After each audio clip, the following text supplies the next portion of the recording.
20 మందిని పట్టించుకోకుండా ఒక్కదాని మాట నమ్మిల్లే.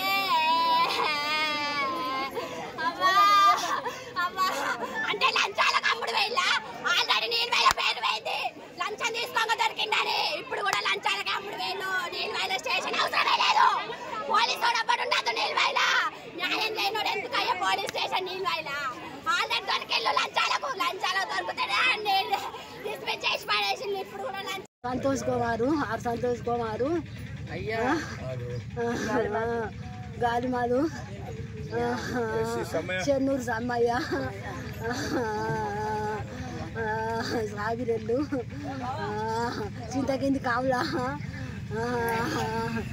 జడగల్ల సీను పెళ్ళము ఎక్కిన లంజ కొండపల్లి లక్ష్మి నా మొగడు ఏది చేయలేదు అయ్యలా. ఇక వీళ్ళు చేయబట్టే చచ్చిండు. మీద చేసిండు అని పెట్టిండు. వీళ్ళందరూ ఏం చేసిండు అని వేసి మంచిగా అడిగిండు.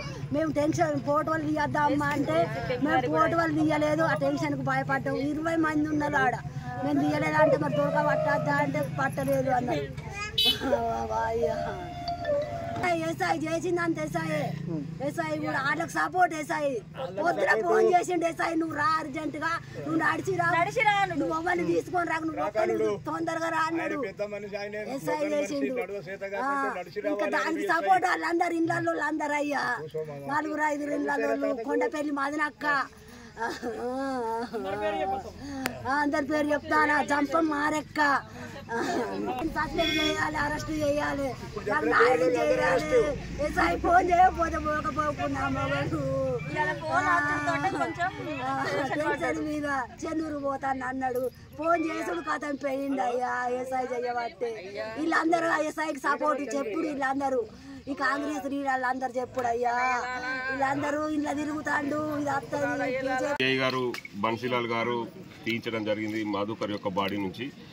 నా చావుకి కారణం రుద్రభట్ల సంతోష్, గాలి మధు, చింతకింది కమల, వీరి వలన నేను ఆత్మహత్య చేసుకుంటున్నాను.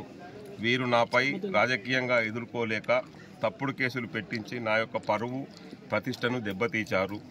నా చావుకు కారణమయ్యారు. నేనే తప్పు చేయలేదు. అలాంటి క్యారెక్టర్ నాది కాదు. అందుకని వీళ్ళపైన చట్టరీత్యా చర్యలు తీసుకోవాలి.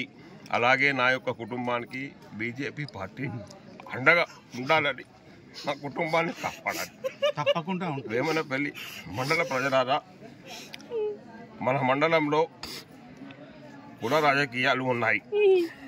అప్పుడు దుర్గం శివరాం, ఇప్పుడు ఏటా మధుకర్. ఇలా బలి కావాల్సిందేనా? అందుకే ఆలోచించండి. ఈ అగ్రవర్ణ పాలకులకు బుద్ధి చెప్పండి. భారత్ మాతా కీ జై.